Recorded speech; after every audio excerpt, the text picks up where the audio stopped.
Let's get started here. I know folks will be filtering in throughout the next few minutes. There we go. There's a camera and it works.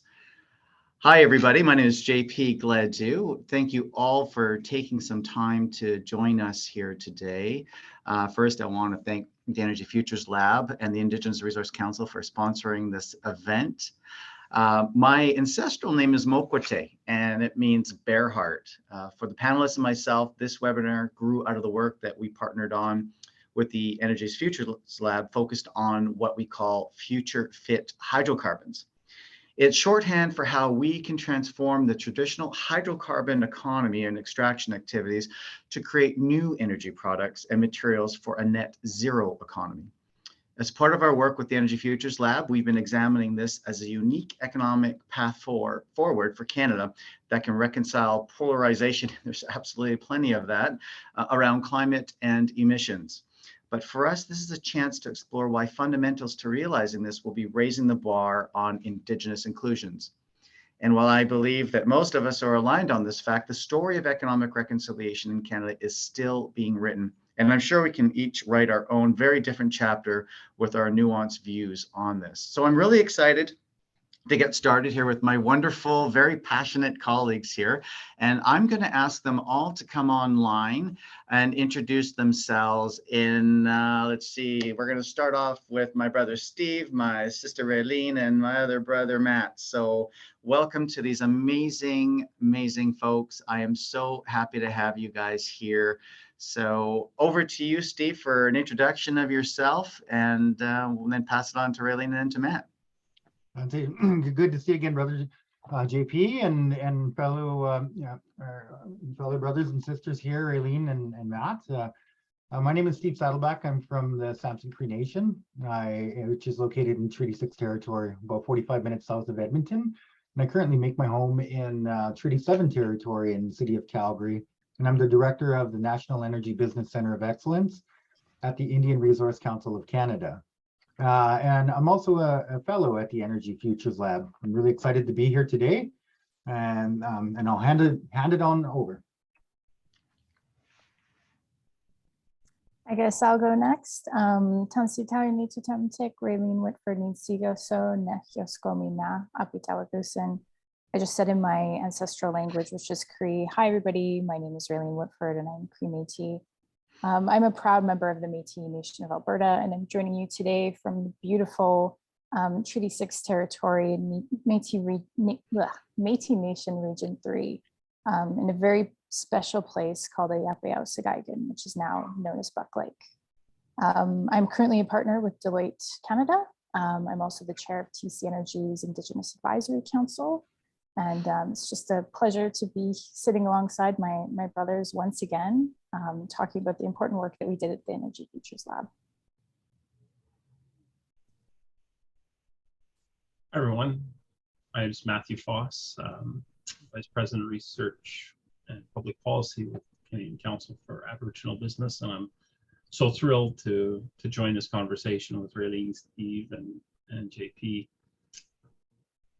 I'm a Métis member of the Métis Nation of Alberta, coming to you from Treaty 6 territory and home of the Métis Nation of Alberta, region number 4, just south of Edmonton.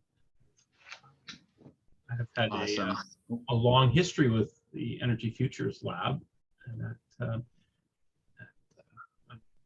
so happy to have part of this discussion, and such an important one. Yeah. Wonderful. Thank you, Matt, Steve, Raylene. It is really great to have you all in here. And Matthew, I really appreciate the banter that you and Karen have and the history that you both share. It's really great to have you on this panel. And maybe a little bit more background. I was the chair of this, I guess still the chair of the Indigenous table that's fed in a lot of the knowledge and experience and thought leadership into the paper. And it was an incredible experience. And so just a shout out to all the members of the Indigenous Committee. I'm also Anishinaabe from Sandpoint First Nation. and I'm calling in today downtown Montreal, the Haudenosaunee territory here. So wherever you are, just take a moment, and this is not a check a box exercise, just to reflect on the First Peoples and our Métis brothers and sisters, and some places are Inuit, and just know that we're on the land, we're still here, we're not going anywhere. And I think the conversation that we're going to have today is certainly going to help drive home the importance of those relationships and the equity imperative that we're talking about today. So for the next 40 minutes, we're going to be unpacking this connection between reconciliation and emissions reductions in our hardest to abate sectors. And then we're going to save some time, 10, 15 minutes or so. This is about an hour long for questions for the audience. So please, there is a question and answer box down on the bottle. I am going to do my very best. I'm a little bit of a Luddite when it comes to stuff, so I'm sure my friends at EFL are going to help me out if I get off track here a little bit. But please fill in any questions you have throughout, whatever strikes you. We'll do our best to get them. So when we say future fit hydrocarbons, it's kind of a term that we're still trying to figure out, as I guess, in the way that people relate to what that actually means. And we mean things that we can develop based on the foundation of our oil and gas assets, expertise, and infrastructure. Think of things like hydrogen, battery materials, bitumen beyond combustion. So I find the title of this panel really illuminating. The equity imperative highlights that these are not going to happen without Indigenous partners, as I was mentioning. So Steve, my friend, my brother, I want to start with you. You often talk about energy evolution, but with so many Indigenous nations involved as the relationships evolved in the energy sector, how can moving beyond traditional development help close the socio-economic gap between Indigenous and non-Indigenous peoples in Canada? That's a great question. Thank you, JP. That's a huge one, and I think even just that topic itself, we could spend an entire day, and we see many folks spending their careers on that exact topic. When we look at it, we have to often, I guess, first step back and look at what are the challenges, that our Indigenous communities want to ensure that we can absolutely participate in the economy. At the same time, globally, we look at it, and our global population is forecasted to be over 9 billion by 2050. When I was looking at this a couple of years ago, they said, "Oh yeah, we're at 7 billion, and we're going to be at that over 9 B mark by 2050." And then a couple of months later, boom, we're over 8 billion. And we're going, whoa, wait a minute. There's a lot of folks that are being added to this planet, and which is ultimately going to put a strain on our resources. So it's how do we continue to provide for our for the global population, and ensure that our Indigenous communities are a part of that equation at every step along the way. We need things like requiring reliable baseload, and ensuring that when folks want to be able to access and turn on things like their furnace during these cold winter months, especially in the province over here, Alberta, we've seen a lot of challenges with the grid, etc., and folks being having grid alerts. So how can our Indigenous communities be a part of that? And that's where we looked at it and we go, we need all forms of energy.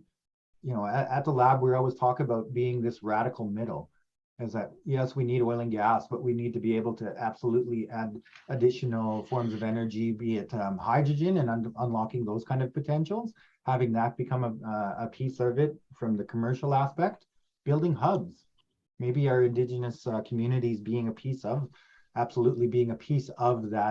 puzzle, as many of our communities are in those transportation corridors within that major network on Turtle Island here. When we look, other things is that we need to ask ourselves within this conversation is Canada itself has generated trillions of dollars on the resources that were developed within this country. The resources, when we look back to treaty, that we just had this nation-to-nation agreement that we're agreeing to share in the lands and the resources. Indigenous communities have often been left out of that equation. So how can So how can, energy be a piece of that, the solve to come back and have that equality and things like equity participation, looking at, as you mentioned, the opportunity to close that socioeconomic gap. We recognize there's a lot to unpack, like labor challenges. Our Indigenous communities, we've often said, are the youngest and fastest growing population in Canada. There's an untapped market that we're building every single day, not only at Indian Resource Council, but other, folks like yourself, JP, Matt at CCAB, and Raylene and their great work with TC, as well as Canada, as well as, working over at Deloitte. So there's a lot, I know you guys are all wearing multiple different hats and being a piece of the solution to that within our country and seeing that change. And we've seen that over the last couple of years. So if there's one thing that I would say would be a key piece of this, would be coming back to that term, resource revenue sharing. How can our Indigenous communities be a piece of that resource revenue sharing and be involved in every aspect of that, from boardrooms, etc. I know I threw a lot in there, and it's drinking by a fire hose, and we've got a short time, but I do want to pass it off to the fellow panelists here, because I know that they have a lot to contribute to the conversation as well. Thank you. Yeah, thanks, Steve. Actually, before I go to Matt, I want to go back to something, Steve. So if you can go back off mic. I mean, we're talking about the energy evolution and its expertise, its infrastructure, its bitumen beyond. I mean, you talked about revenue sharing as one way to make sure that our socioeconomic needs are met. But certainly somebody like yourself has seen a lot of good lessons learned.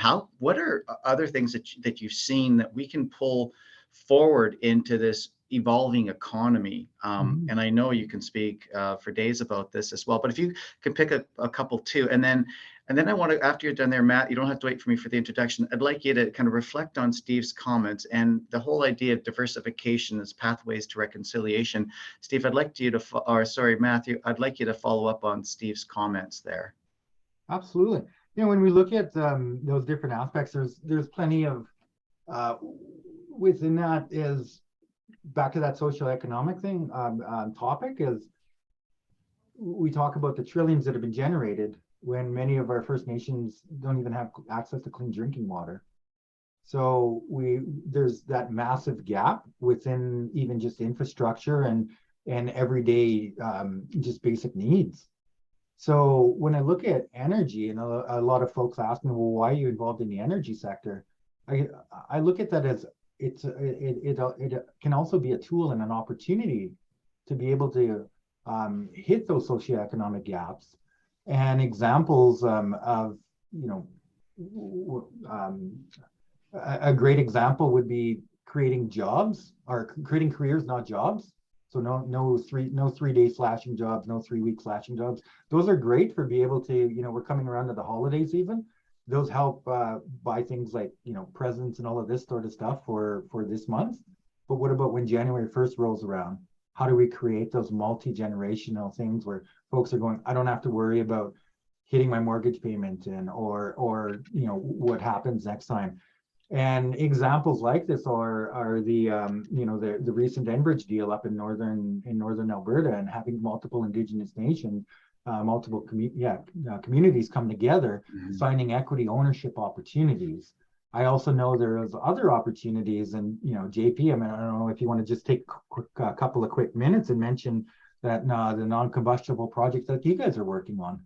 So maybe that might be an opportunity to say, hey, look, there are solutions where we can have oil and gas, we can have bitumen, but we don't always necessarily have to burn it. It can be a solve for many other things, including building infrastructure for our global needs. I don't know if you wanted to take a quick 30 seconds. Sure. And highlight that. Sure. No, I appreciate that, Stephen. Matthew, sorry, I'm jumping in again, but right after I'm done, over to you. Not at all. No, the Wapaki project. And so I'm part of the finance team, government Indigenous relations advisory team with my good friends, Randy Moore and Glenn Johnston, and our founder, Paul Gianelli. and really, again, it's about thinking differently. Anything that we advance forward, the first thing we need to be thinking about is how do we engage and meaningfully involve Indigenous communities the way they want to be. And to your point, Steve, on the Enbridge project, one of the ways we want to be involved now is to make sure that we've got affordable capital so we actually own the assets, so that we can be thinking about Christmas presents for generations to come, as you said, Steve. So that the non-combustible bitumen project for asphalt, I mean, we know the bitumen coming out of the oil sands is the best in the world when it comes to asphalt, low wax content. And really, it's about getting the government to the table, supporting Indigenous partners to participate as equity owners and as resource managers. It's their assets, the community's assets. They need to be in the driver's seat. But thanks for that, Steve. So Matt. Yeah, JP, Matthew, thank you. some of your reflections here, please. Yeah, thanks, JP and Steve. What a great opening in terms of so many concepts there to throw around. Right, the world is getting bigger all the time in terms of our population and the wealth and abundance, and Indigenous cultures are all about abundance and sharing and that. And so we need to make sure that we continue that trend. And Indigenous people have been helping non-Indigenous people from the get-go, right? When colonizers, settlers came over to Turtle Island, it was Indigenous people that showed them the way. And we need to get back to that. We need to recognize that as an aspect of this. And the benefit sharing is the critical aspect of that, right? The abundance that has come out of resource development, and resource development's not going away, right? We need to be clear on that, right? We may shift and translate how we use resources and get better at that, and we need to do that. But we're going to be developing resources into forever. And it's important that the communities on which those resources are developed are part of it, and meaningful part of it, right? Economic reconciliation starts with having enough resources flow back to these communities that they can actually meaningfully self-govern, so that they can make decisions on where they want to go, how they want to go. That's critical, right? And that's going to be the key to successful relationships going forward. Yeah, but I know I want to get Raylene into this conversation as well. Absolutely. Successful relationships are absolutely important. You hit it there, Matthew, and certainty's got to be a part of, absolute part of that. And Raylene, you and I have had a lot of conversations around the fact that our people can no longer be seen. It's so funny, people still sometimes refer to us as stakeholders in all sectors, and that's not appropriate. We know, given our rights, that we need to strive for true partnerships and commercial development that Steve and Matthew have been talking a little bit about. Arguably, some of the major partnerships that we reached today, and Steve talked about the Enbridge project as an example, very recent and very innovative. Talking about doing a lot of work around exploring the fact that future fit opportunities just aren't new oil and gas applications. They also need to raise the bar on ownership. So can you talk to us and reflect on some of Steve and Matthew's, because I know you've been listening intently on the whole evolution of where we're going. Yeah, thanks, JP. So I think the first thing that I'll share is that it's complicated. There's no silver bullet, right? Signing an agreement with a nation or a collective of nations to offer them the opportunity to invest in an equity stake is not enough. It should happen. It is happening. I think it will become a kind of a generally accepted principle going forward. But to me, that's just one piece of the puzzle, right? That's not going to solve everybody's challenges. And it's also not truly co-creating a future together. So I think in terms of the context of the energy transition, reconciliation and economic reconciliation, I like to take a six-pronged approach.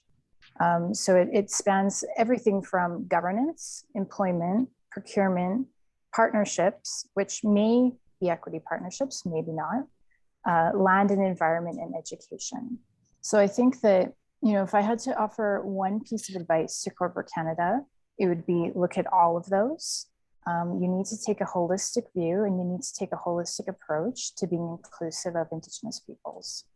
I tell people, and my mom hates this, but I like to tell people I was born under a nodding donkey, right? I was born into a family of manual laborers, and my uncles did turnarounds. I was born into the energy industry, and I remember in grade 2 giving a presentation to my class about oil, and my dad gave me a little jar of motor oil. So extremely passionate about the industry. But my view is that things are very quickly changing, and we can't stay in the past. We need to look forward. So as Indigenous peoples, we need to not fight, but we need to look for opportunities with the companies and the governments who want to be inclusive and who want to work with us to build a future. There's the saying, nothing about us without us. And I think that definitely rings true for me, kind of thinking about a shared future looking forward. Raylene, that was wonderful, and what really, everything you said, it resonates with me. But what I wanted to pick up on is you were talking about co-creating a future together. And long gone are the days where company X is going to come in and design a project and engineer the hell out of it, and then come and ask us what we think. It has to happen from project inception to construction to operations to eventual decommissioning and reclamation, and having our voices around the table. And if we're talking about getting to net zero, it's not going to happen without us. So what when we talk about co-creating a future, and what I love the work that we did with DFL, Future Fit Hydrocarbons, how are we going to make the room? We're making the room now, but I don't want to always be brought things. I want to bring things to the table as well. Like, how do we create that space? I'd love to hear some thoughts from you on that. Yeah, I think it all starts with a relationship, right? A relationship doesn't start from somebody bringing another piece of paper and saying, hey, I want to do a deal with you. Right? You need to sit around the table. You need to have tea and bannock. You need to have that common understanding. And I know previously JP and I spoke about, the Indigenous, not that Indigenous is a monolith, but I think some common values that we have as Indigenous people in Canada and abroad are the values of respect, kinship, gratitude, reciprocity. So I think that if we begin to hold those values true and practice our interactions in business and in co-creating this future together, we will definitely get somewhere. I think that, it's difficult because we have this very tumultuous global political economic situation. We have, new technologies, we have potentially a recession on our hands. There's a lot of challenges, there's a lot of demands, but at the end of the day, if you don't have a good relationship, you're not going to have a future. So I would say invest in the relationship, invest in building that understanding with each other. And then there are opportunities for both sides to bring deals, projects, ideas to the table. And I'm confident that something really wonderful will result. Brilliant. That was a fantastic answer. Thank you so much, Raylene.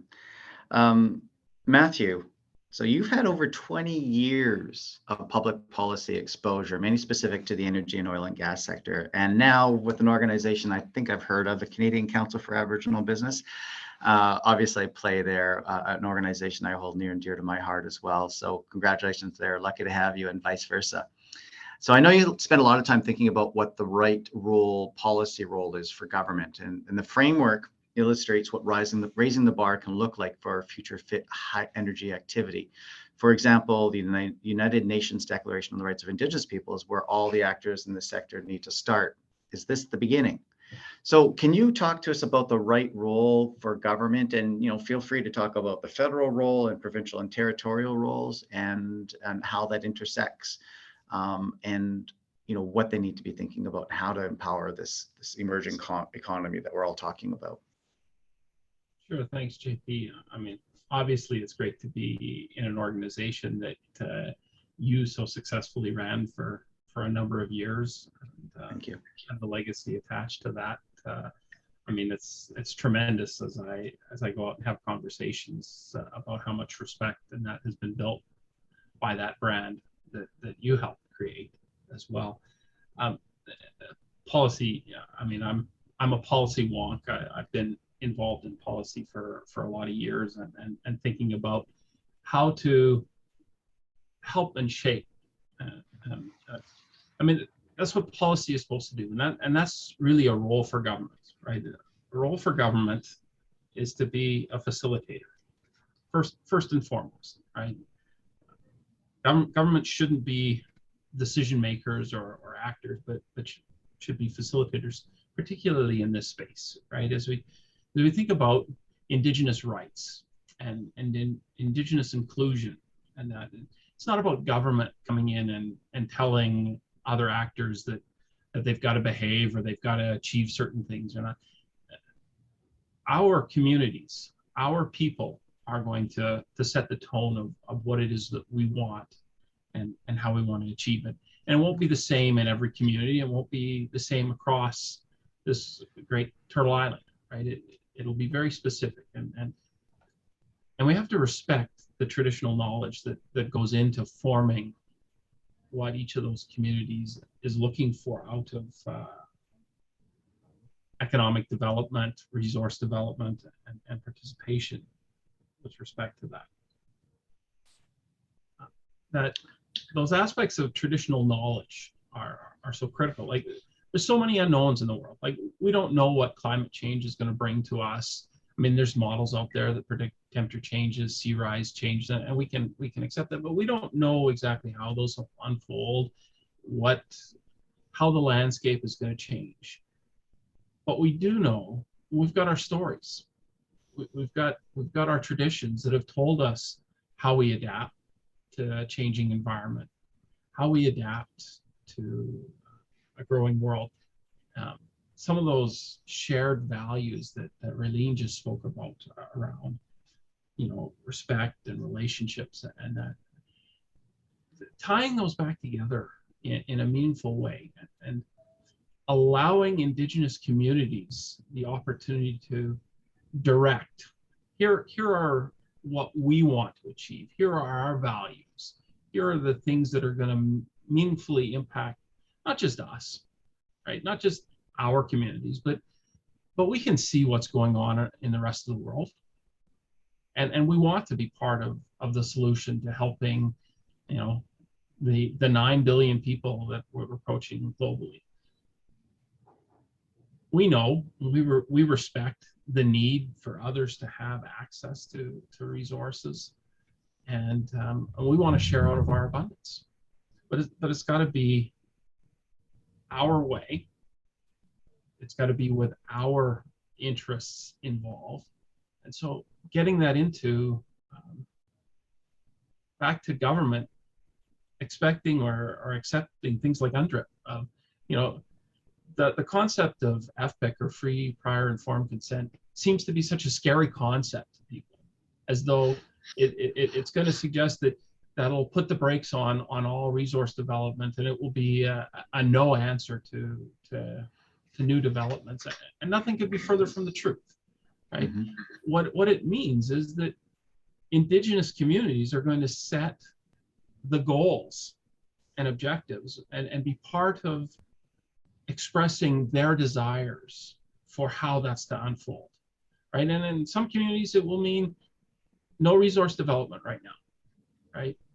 And in others, it will be an increase in development, but it will be done with respect for traditional values, respect for the land. Yeah. You're absolutely right. We shouldn't be scared of these new we'll say pathways to relationships. And it's really about, when you talk about FPIC, it's really about getting better at the informing piece, because if you have good information, you can build, and then if you're true, you can build that trust that Raylene was talking about, so that we can start to actually think about the broader economy and working together. So you're absolutely right. Matthew, just curious, like from the role of policy obviously is to inform, to create space for healthy advancement of and we're talking about natural resources and specifically the oil and gas assets. And part of that now in the government is to make sure that there is plenty of room for Indigenous voices at the table. What are you seeing across the landscape where, tables are being formed, just to kind of prime the pump here, where we're making sure that the Indigenous voices are there so that there isn't so much guessing, and recognizing we're not a monolith and there's got to be lots of consultation and engagement. What are you seeing across the landscape that is really helping feed a better policy outcome, if you will?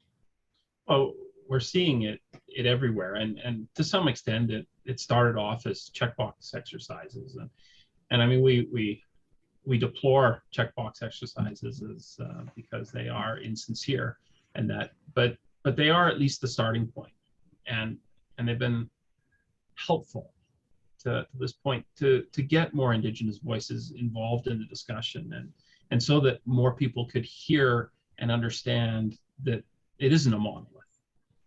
And yeah, just that importance of that inclusivity, allowing those different perspectives to come forward and hear that there are different voices and different viewpoints.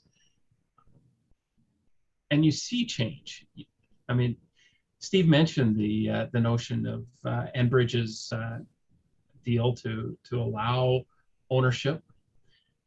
We see something similar happening with Hydro One in Ontario, and that like these types of relationships, the potential ownership or interest in ownership and things like the Trans Mountain Pipeline, and that but you also see more examples of Indigenous communities in that seeking out things like carbon capture and sequestration and participating in with respect to how that is captured and how we bring down emissions.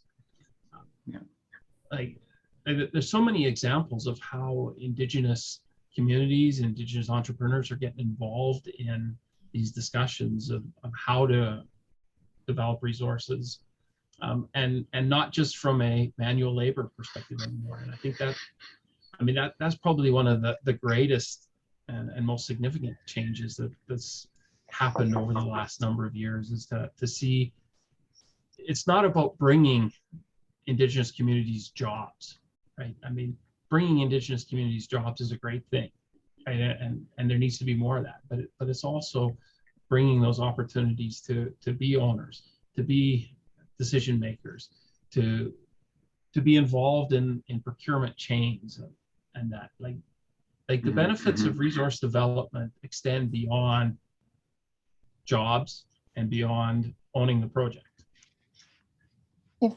If I may, yeah, please. just interject. Yeah, so Matthew, you mentioned a really great point. We've graduated beyond, in Chief Greg Desjardins' words, providing chain link fences and porta potties, right?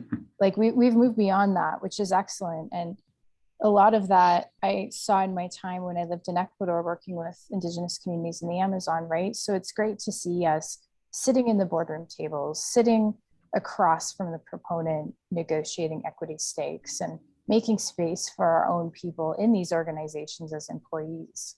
I think a lot has been done to break trail by the generations before us, right? They've kind of cracked open the door for us to begin to participate in the legacy fossil fuel industry. I think it's our responsibility as Indigenous leaders, professionals, and participants in the energy industry to kick the door open and to hold it for the younger generation to come in and participate. Like those check boxes that you referenced, those are quickly going away, and we need to bring everybody else along on this journey with us. Well said. Well said as always. And you know, picking up on that stream of consciousness, and I'm going to come to Steve here for sort of a reflection on both Raylene's and Matthew's comments. Industry has often been thrown to the forefront because government hasn't known how to do this stuff, and it's industry by trial and error who have been building these relationships, sometimes failing miserably, sometimes succeeding really wonderfully. How does this, in your mindset, Steve? I mean, you do a lot of work across Indigenous and corporate in the oil and gas sector. How does this fit with you? And reflections on, you know, again, the learnings that we need to carry forward. So when Raylene says we're kicking down the door and we're going to hold that door open, we also need to hold it open for the leaders from the non-Indigenous community to jump in with us, right? Absolutely. No, you know, I always learn something whenever I'm sitting around my brothers and sisters here, and you know, what they've shared with you here today is absolutely the case, and the landscape within the country. When we're looking at policy at IRC, you know, we've been often working with the federal government of Canada through Indigenous Services Canada, Indian Oil and Gas, and the modernization of the Indian Oil and Gas Act. So that's the federal legislation. You know, when we look at any on-reserve oil and gas development, we're federal jurisdiction versus provincial for any of those participants online who may not be aware. And we are, as you mentioned, you know, we're rights and title holders, and many folks in industry in the past have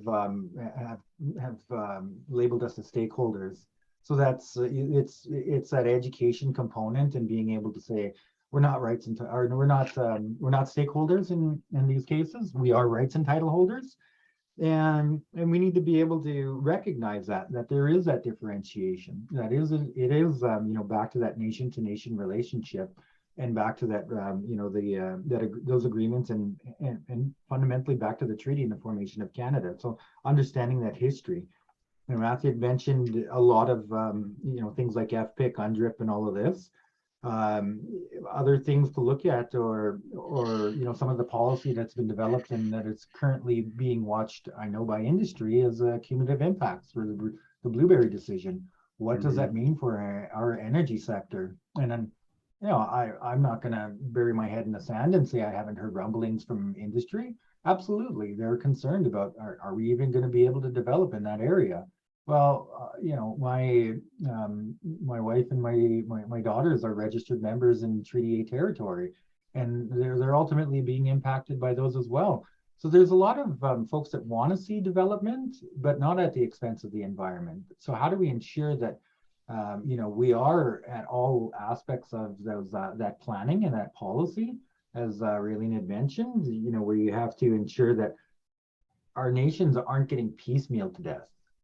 You know, my own First Nation, Samson Cree, and the four nations of Musqueam, we've been in the energy sector for about a little over 70 years now, and in the Bonnie Glen play, which is arguably one of the largest plays within Canada. And so we've seen the good, the bad, and the ugly. And I'm not going to say that the energy industry itself has always been great. It's had its challenges. We can continue to evolve and ensure that we're a part of that solution.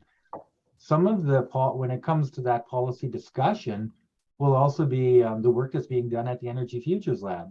When we looked at not only from the Indigenous perspective and having our roundtable and within the discussion of future fit hydrocarbons, but other research projects and policy projects like you know, repurposing oil and gas assets. So just because we can close a well, should we close a well? And what are the challenges that we're going to be able to do to go, well, we've already disturbed this land. We used it for oil and gas. Could we use it for lithium production? Could we use it for hydrogen? Could we use it for another stream, rather than going back and now starting to continue to develop other untouched land? So it's trying to minimize that impact on the environment, and ensuring that we can continue to have that economic development going. So having those balances, and we found that, you know, some policies are currently are a bit of a hindrance. So we've made recommendations both at the provincial level and looking at those things from a federal level. First Nations can be a part of this and a part of unlocking that solution and going, hey, wait a minute.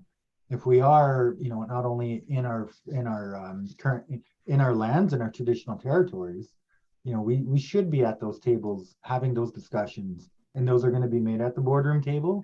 If you bring a project at the 11th hour and you say, I just need a permit and I just need to check this box, that's not the way to do it. As Raylene had mentioned, you know, we need to have ensure that that discussion is at you know, that inclusion at those boardroom, that it goes both ways for industry and for our community.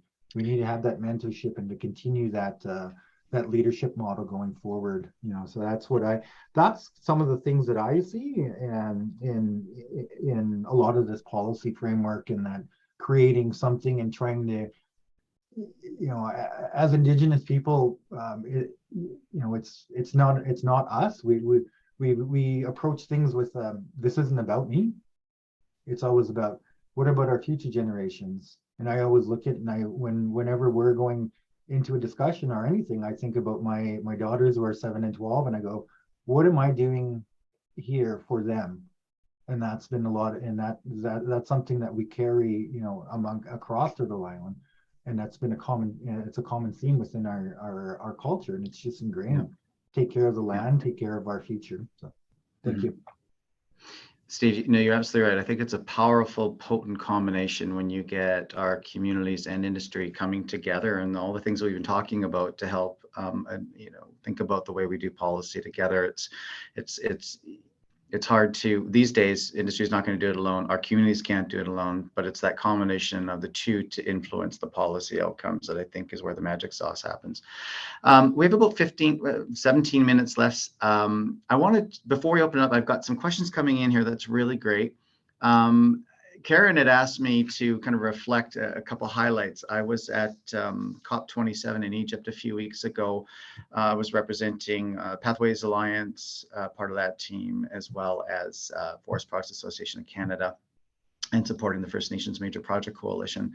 And I just wanted to hit a few highlights and challenges. Certainly, you can imagine, as somebody from the oil and gas sector at a conference like COP27 in Egypt, we weren't the most favorable people in the conference, and there was certainly pressure put on our government to have them shut down our panel. And the government, to their credit, said, no, we need to have this conversation. And it was really fantastic, and both in creating space, because we can't be in our comfort zones all the time talking to each other, because that doesn't do any good. I mean that from industry talking to each other, environmentalists talking to each other, Indigenous groups talking to each other, that you're just in an echo chamber, and all you're doing is patting each other on the back. So getting in these uncomfortable places is really important. And if I reflect, I was trying to get into, and I got lost because it was so big, to try and get into this government debrief. And as I was going in, I had a pink badge, so I was party overflow, which meant I had priority status over observers.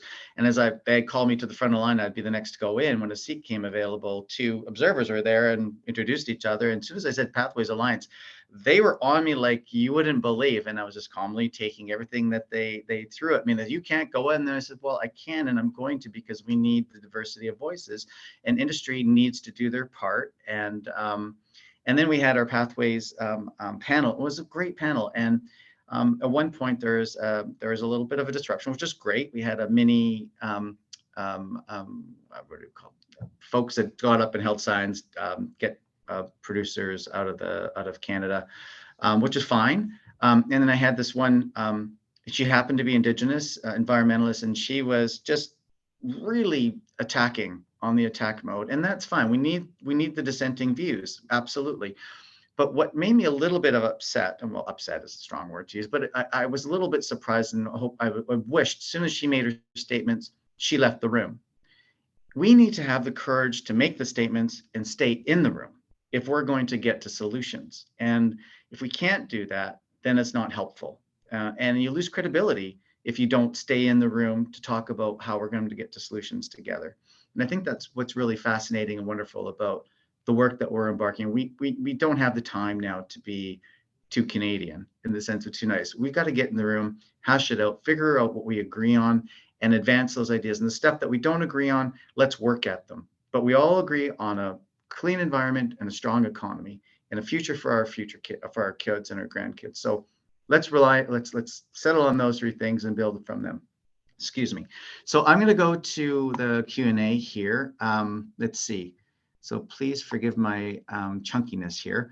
I continue to hear the narrative of economic stability for communities as players in the industry. So what is your message to Indigenous Services Canada? This is a great question, as well as the red tape involved in getting funds into community hands.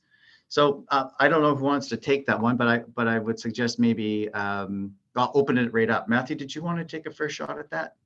Sure. Do you need? Yeah, please. I think the quick answer to that is that Indigenous Services needs to stop trying to be paternalistic with respect to this. A belief that Indigenous communities can't look after their own needs or can't make decisions around what's best for them. That just needs to get thrown out as a concept. The devolution requires funding, and it requires an opportunity for communities to build their capacity, but it starts with them setting their own priorities and not having that dictated upon, well, that's an okay priority. We can agree to fund that. The community needs to have that money turned over to them and trust, right? Like, these communities have been around longer than Canada. To believe they're not going to be able to make good decisions is just a preposterous idea. Mm-hmm. Any other reflections, Raylene? Steve? Raylene's going to jump in here. Great. Yeah, I like to think it takes two to tango, right? In this situation, it's unique because there's three.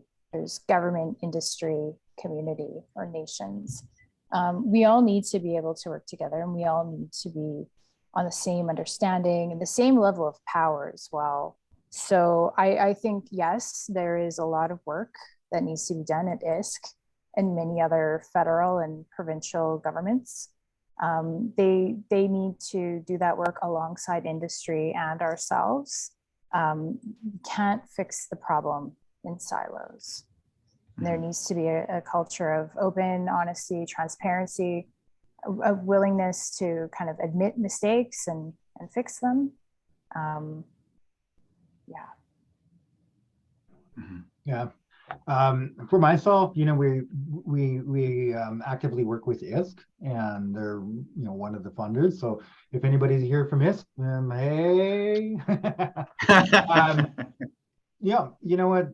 We actually were. I was in Ottawa last week, and ISK was one of the departments that we went and sat down with, and we had a lot of discussion with them, and we absolutely had some of those tough conversations. We need to have those tough conversations. And that's going to be, and that's on both sides.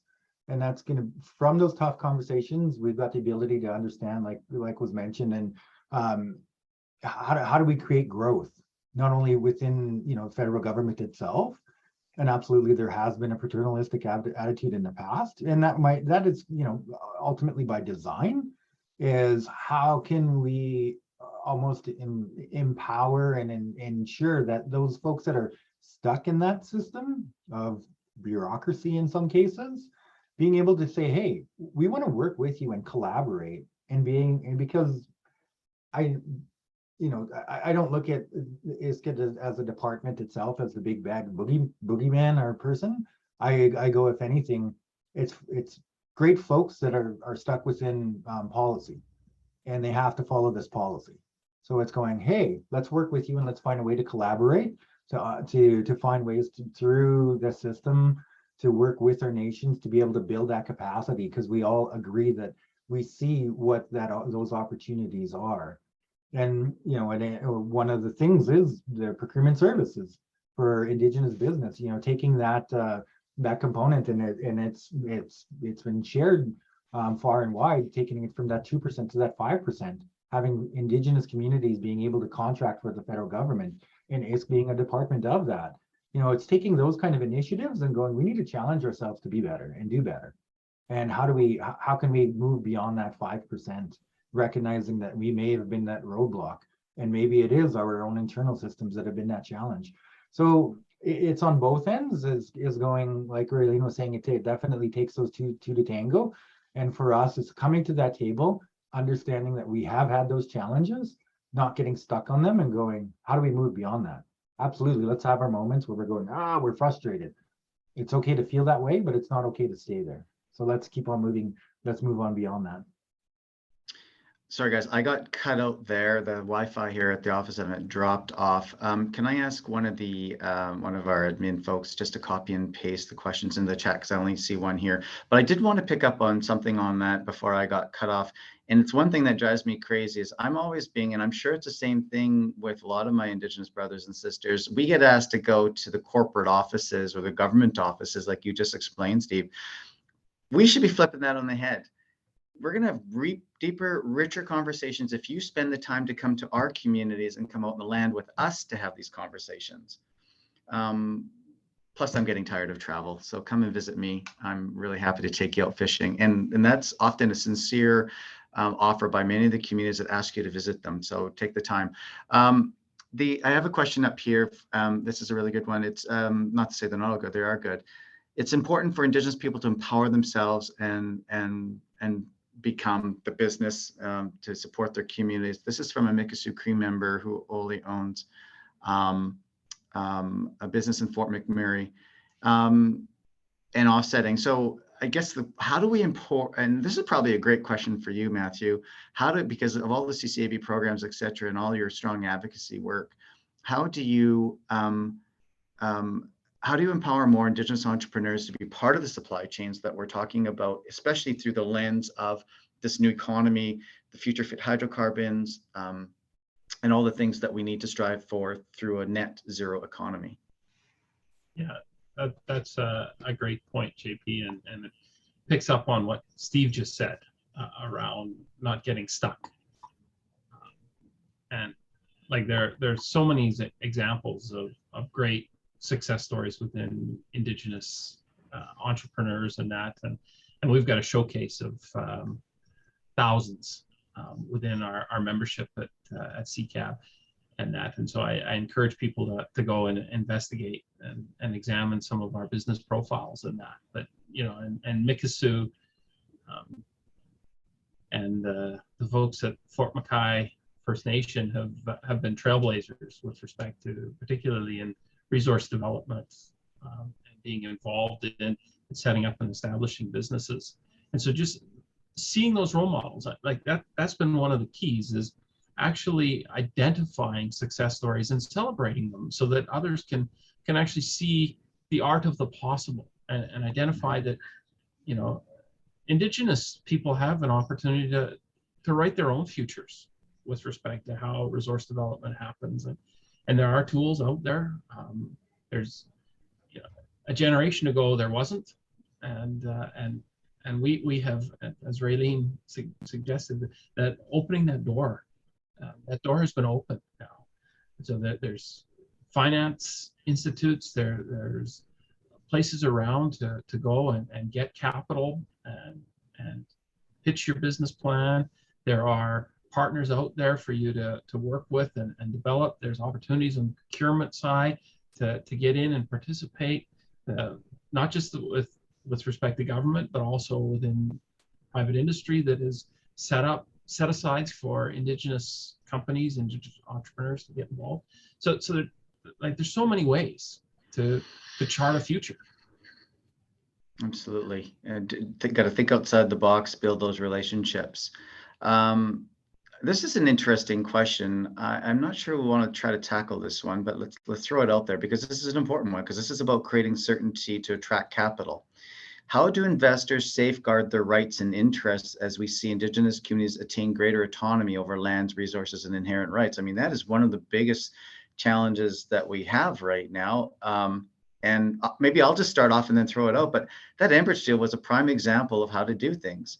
where you had the Alberta Indigenous Opportunities Corporation create the backstop to allow the community to get affordable capital, where room was made by Enbridge for the 7 pipelines for the communities to own.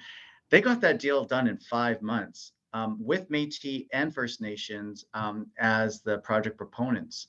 And so just from my perspective, when you include Indigenous people in your investment portfolio, you are in fact helping safeguard your rights and interests. That's the way that I kind of look at it. I don't know, Raylene or Matthew or Steve, if you want to jump in on that to add a little more flavor. Yeah, it reminds me of when I was living in Ecuador working with the Ministry of Natural Resources there, and a comment was made to me, well, if we give the Indigenous people more, won't they become more powerful, and won't they cause more problems? That comes from a deficiency mindset, and you know, by collaborating, by partnering, you are protecting both sides' rights and interests. So I see it as generative. I also like to frame it under the incoming sustainability standards.